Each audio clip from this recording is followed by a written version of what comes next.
2018 उत्तर प्रदेश गोरखपुर के सरस्वतीपुरम इलाके में एक लड़की जिसका नाम राजेश्वरी श्रीवास्तव था वो रहा करती थी। हालांकि जो उसकी फैमिली थी वो गोरखपुर में वेल सेटल्ड थी, लेकिन वो सरस्वतीपुरम में अकेले रहती थी। अब उसके घर के पास एक और फैमिली रहती थी जो बेसिकली बिहार से बिलोंग करती थी। अब उनके घर एक लड़का जो उनका रिश्तेदार था वो अक्सर आया करता था, जिसका नाम था मनीष सिन्हा। अब जो मनीष सिन्हा था वो बिहार के गया डिस्ट्रिक्ट से बिलोंग करता था और वो डिफेंस में जॉब करता था। अब जब भी वो अक्सर अपने रिश्तेदारों से मिलने के लिए सरस्वतीपुरम आया करता था तो कभी न कभी उसकी मुलाकात राजेश्वरी से भी होती थी। अब धीरे धीरे इन दोनों की बातचीत बढ़ने लगी, ये क्लोज होते गए और उसके बाद ये दोनों रिलेशनशिप में आ गए। और उसके थोड़े टाइम के बाद मनीष राजेश्वरी को शादी के लिए कहता है। तो जो राजेश्वरी रहती है वो मनीष को ये कहती है कि उसकी फैमिली नहीं मानेगी, तो वो दोनों जाकर के कोर्ट में कोर्ट मैरिज कर लेते हैं। अब मनीष भी इस बात से एग्री हो जाता है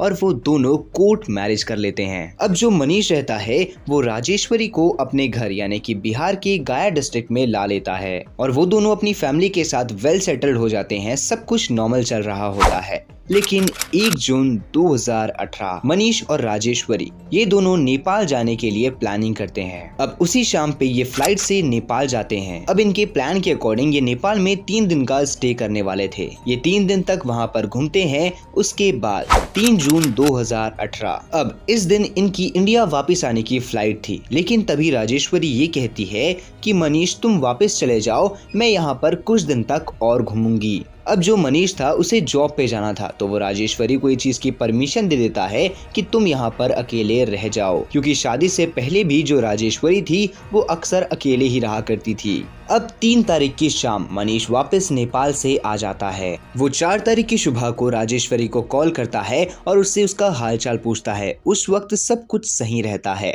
वो शाम को भी फ्रिक्वेंटली कॉल करता है तो राजेश्वरी यही कहती है कि वो बिल्कुल सही सलामत और अच्छे से है। बट दूसरे दिन सुबेरे 5 जून 2018 को मनीष वापस से कॉल करता है तो राजेश्वरी कॉल का रिस्पॉन्स नहीं करती। उसके बाद वो फ्रिक्वेंटली कॉल ट्राई करता है, लेकिन राजेश्वरी एक भी बार कॉल नहीं उठाती है। अब उसके दूसरे दिन 6 जून 2018 मनीष उस दिन भी काफी बार कॉल ट्राई करता है, लेकिन राजेश्वरी कॉल अटेंड नहीं करती है। मनीष उसे व्हाट्सएप पे मैसेज करता है तो मनीष को ये पता चलता है कि वो व्हाट्सएप पे तो ऑनलाइन है, लेकिन वो ना ही मैसेज देख रही है और ना ही कॉल पे बात कर रही है। अब मनीष ये देखता है कि वो बाकी सारे सोशल मीडिया प्लेटफॉर्म्स में तो आ रही है और एक्टिव भी है, लेकिन वो मनीष से बात नहीं कर रही है। अब मनीष लगभग 15 दिन तक यही सेम चीज रिपीट करता है। उसे कई बार कॉल करने की कोशिश करता है और कई बार मैसेज करता है, लेकिन उसका रिप्लाई और रिस्पॉन्ड दोनों नहीं आता। अब मनीष अपनी जॉब को ऑफ करके बिहार आता है। जैसे ही वो बिहार आता है तो वो बिहार के बाद सीधा नेपाल जाता है। अब वो नेपाल जाने के बाद इन्वेस्टिगेशन के लिए होटल में पूछताछ करता है कि क्या अब भी वहां पर राजेश्वरी रह रही है। तो होटल स्टाफ ये बताता है कि राजेश्वरी 3 तारीख को ही यहाँ पर से चेक आउट कर ली थी। इट मीन्स जिस दिन मनीष उस होटल से निकला राजेश्वरी भी उसी होटल से उसी दिन निकल गई थी। नाउ मनीष 2-3 दिन तक काफी ज्यादा ढूंढता है, लेकिन वहां पर उसे राजेश्वरी नहीं मिलती। वो वापस से बिहार आता है और बिहार आने के बाद राजेश्वरी की फैमिली को ढूंढता है। तो जैसे तैसे राजेश्वरी के भाई के साथ उसका कांटेक्ट हो जाता है, जिसका नाम अमन प्रकाश था। अब जैसे ही वो अमन को ये सारी चीजों के बारे में बताता है तो अमन और उसकी फैमिली जो उसके ऊपर यकीन कर सकती थी वो उल्टा उसके ऊपर केस कर देती है, क्योंकि उनका मानना ये था कि जब राजेश्वरी तुम्हारे साथ शादी होकर के नेपाल गई थी घूमने के लिए तो वो तुम्हारी वजह से ही गायब हुई है। नाउ 24 जून 2018 पुलिस मनीष को अरेस्ट कर लेती है और उससे इंटरोगेशन करना शुरू करती है। उसके बाद पता ये चलता है कि जो मनीष है वो खुद नहीं जानता कि जो राजेश्वरी है वो कहाँ पर है, बल्कि वो खुद ही राजेश्वरी को ढूंढ रहा है। अब जो पुलिस रहती है वो राजेश्वरी की मोबाइल लोकेशन को देखती है तो पता चलता है कि जो राजेश्वरी की मोबाइल लोकेशन है वो तो ऑन है और वो हर जगह एक्टिव है। नावेल पुलिस को ये लगता है कि जो राजेश्वरी है वो सिर्फ अपने परिवार और अपने पति से दूर रहना चाहती है और कुछ भी नहीं। धीरे धीरे टाइम बीत जाता है और अक्टूबर आ जाता है और नाउ अचानक से जो मोबाइल की लोकेशन आ रही थी वो बंद हो जाती है। तो पुलिस अब काफी ज्यादा सीरियस हो जाती है, क्योंकि जो राजेश्वरी की फैमिली रहती है और जो मनीष रहता है, ये दोनों काफी ज्यादा प्रेशर क्रिएट कर रहे थे पुलिस के ऊपर। नाउ जो पुलिस रहती है वो नेपाल पुलिस को सबसे पहले इंफॉर्मेशन देती है कि उनके एरिया में एक राजेश्वरी नाम की लड़की मिसिंग है। नाउ वो वहां पर राजेश्वरी की फोटो देते हैं, लेकिन तभी जो नेपाल पुलिस रहती है वो ये इंफॉर्मेशन देती है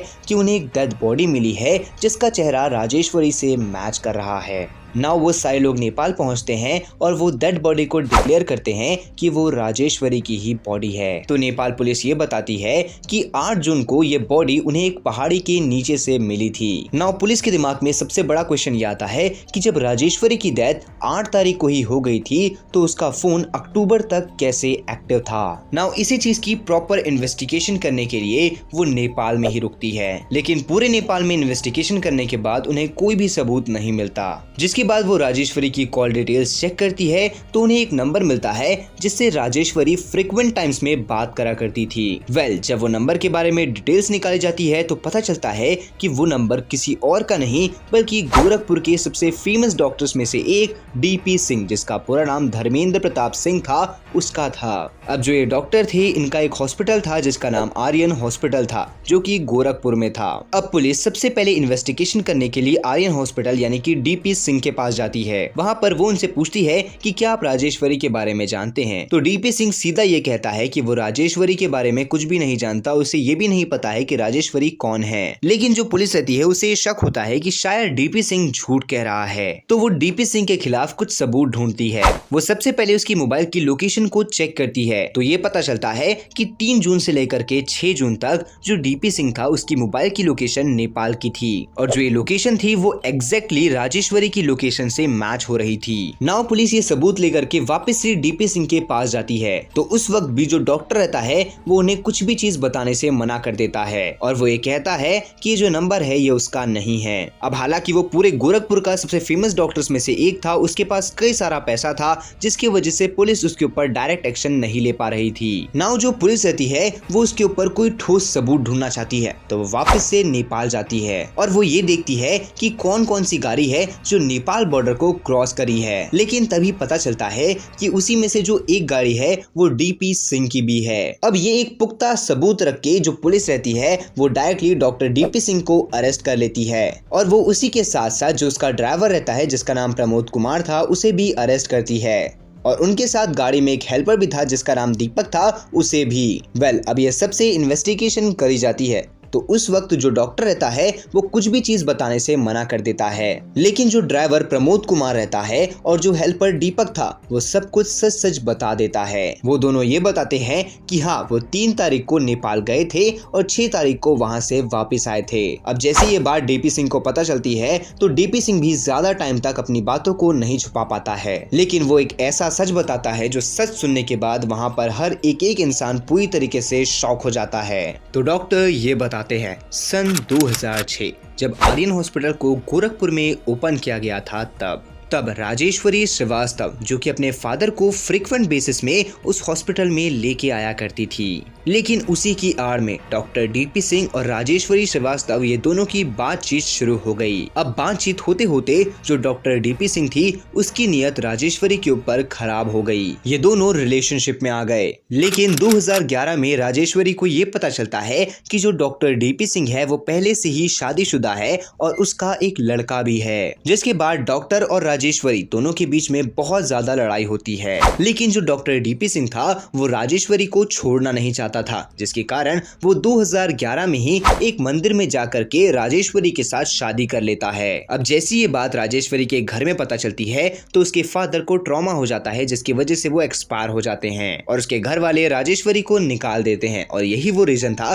कि जो राजेश्वरी थी वो अपने घर से अलग रहा करती थी। अब जो राजेश्वरी थी जब उसे घर से बाहर निकाला गया तो वो सरस्वतीपुरम में किसी और की नहीं बल्कि डॉक्टर डीपी सिंह के ही घर में रहा करती थी। उसके रहने का खाने का सारा खर्चा डॉक्टर ही उठाता था। लेकिन तभी थोड़े टाइम के बाद डॉक्टर डीपी सिंह की वाइफ को पता चल जाता है कि उसने एक और शादी कर ली है। अब जो उसकी पत्नी उषा रहती है वो उसके ऊपर FIR कर देती है, लेकिन जो डॉक्टर डीपी सिंह था वो कई बार अपनी पत्नी को समझाता है, जिसकी वजह से उसकी पत्नी वो केस तो वापस ले लेती है। लेकिन अब जो डॉक्टर रहता है वो राजेश्वरी को अवॉइड करना शुरू करता है। लेकिन तभी राजेश्वरी डॉक्टर डीपी सिंह को ये बताती है कि अब वो उनके बच्चे की मां बनने वाली है। ये चीज सुन के डॉक्टर डीपी सिंह बहुत ज्यादा घबरा जाता है। लेकिन थोड़े ही टाइम के बाद डॉक्टर डीपी सिंह को ये पता चलता है कि राजेश्वरी का मिसकैरेज हो चुका है। अब जिसके बाद जो डॉक्टर डीपी सिंह रहता है वो राजेश्वरी को पूरी तरह से अवॉइड करता है। लेकिन जो राजेश्वरी रहती है वो डॉक्टर डीपी सिंह के पीछे पड़ जाती है और उसे अब धमकी देती है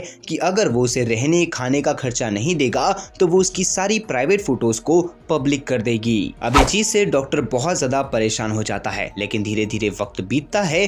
2018 में जो राजेश्वरी रहती है वो मनीष के साथ कोर्ट मैरिज कर लेती है। और जब वो 1 जून 2018 को नेपाल घूमने गए थे तो जब वो वहां से वापस आने वाले थे यानी कि 3 जून 2018 उस दिन राजेश्वरी वापस आने से मना कर रही थी क्योंकि वो वहां पर डॉक्टर डीपी सिंह को बुलाने वाली थी। नाउ 3 जून 2018 को होता कुछ ऐसा है, जो राजेश्वरी रहती है वो डॉक्टर डीपी सिंह को नेपाल बुलाती है और उसे ये कहती है कि जो सरस्वतीपुरम में उसका घर था वो घर अब वो उसके नाम पे कर दे, जिसकी वैल्यू 1 करोड़ से ज्यादा थी और वो उसे साथ ही साथ कुछ कैश पैसा भी दे जिसकी मदद से वो मनीष के साथ अपनी आगे की जिंदगी को अच्छे से बिता सके। तो डॉक्टर डीपी सिंह नेपाल तो आता है लेकिन वो कुछ और प्लान बना करके आता है। वो 4 जून को राजेश्वरी से मिलता है, उसे ड्रिंक देता है जिस ड्रिंक में नशे की गोलियां थी। जैसे ही वो ड्रिंक राजेश्वरी पीती है तो वो बेहोश हो जाती है। उसके बाद वो डॉक्टर और वो ड्राइवर और साथ ही साथ वो हेल्पर जिसका नाम दीपक था